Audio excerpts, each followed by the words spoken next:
मैं आपको बताऊं, जो आज सत्संग, आजकल सत्संग हो रहे हैं, आपने बात की तो मैं बात कर लूं। मैं अपने कजन्स को ले गया, कोई 18 साल का 20 साल का, उनको मैं ले गया। मैंने कहा चलो भगवान धरती पे आए हुए हैं, ये भी दर्शन कर ले तो इनका भी कल्याण, इनके परिवार का भी कल्याण होगा। तो उनको मैं ले गया। वो अंदर जाके मस्ती मुस्ती ऐसे ही, जैसे वो, उनको पता ही नहीं है कि गुरु की, अब 18-20 साल में कहाँ पता लगेगा कुछ। और उनको बाहर निकाल दिया। और हम अंदर बैठ के गुरु जी का हमने आनंद लिया पूरा।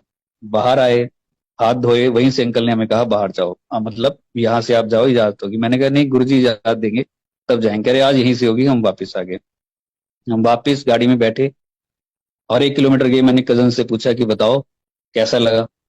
तो वो तो ऐसे बोले, कहते भैया हमें तो पता नहीं चला, हमें तो बाहर निकाल दिया कि आप शोर मचा रहे हो, डिस्टर्ब कर रहे हो संगत को।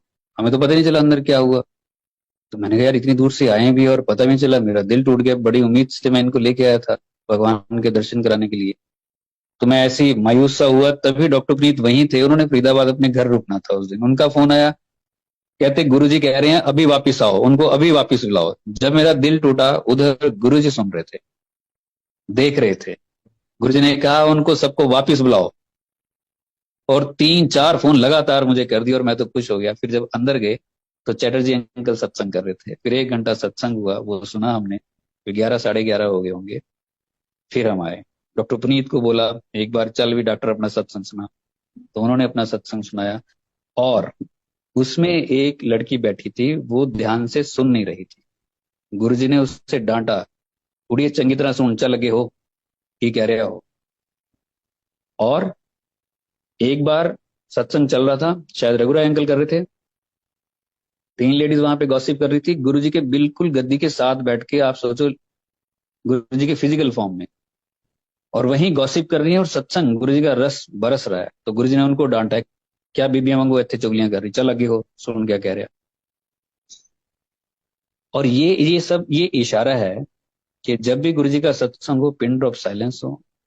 हम बच्चों को ना लेके जाएं। गुरुजी, आपको भी पता है कि 8-9 साल से कम बच्चों को गुरुजी अलाउ नहीं करते थे, बुजुर्गों को नहीं करते थे। अनकंफर्टेबल होंगे, गुरुजी कहते थे मैं उन्हें घर बैठे ब्लेस करूंगा। सत्संग जब हो, जो मुझे लगता है जब शेयरिंग हो, तब लंगर प्रसाद शुरू ना हो।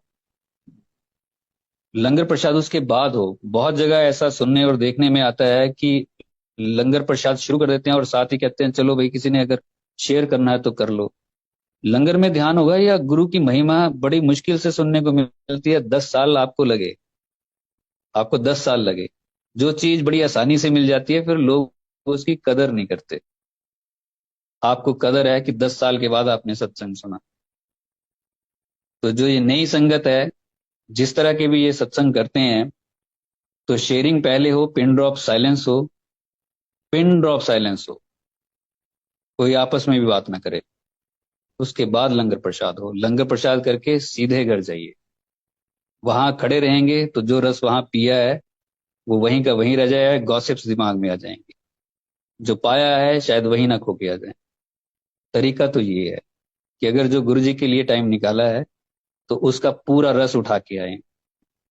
हम बेवकूफ थोड़े हैं कि हम कुछ चीज, कोई चीज खरीदने गए और वहां हम कुछ लुटा के आ गए, फिर तो हम बेवकूफ हुए। कोई चीज अगर लेने गए हैं तो उसे लेके तो आए कम से कम, एज इट इज। कुछ सामान अगर हम बाजार से खरीद के भी लेके आते हैं, अगर कुछ वहीं पे रह गया तो कितना दुख होता है कि यार ये तो वहीं छूट गया शायद।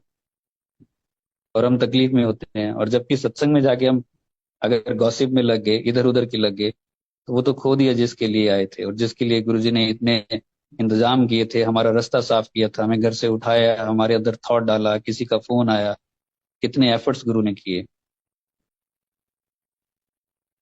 तो उसका हमें बस थोड़ा ध्यान रखना चाहिए। बाकी जिसकी जैसी इच्छा, जर्नी सबकी अपनी अपनी है। जी।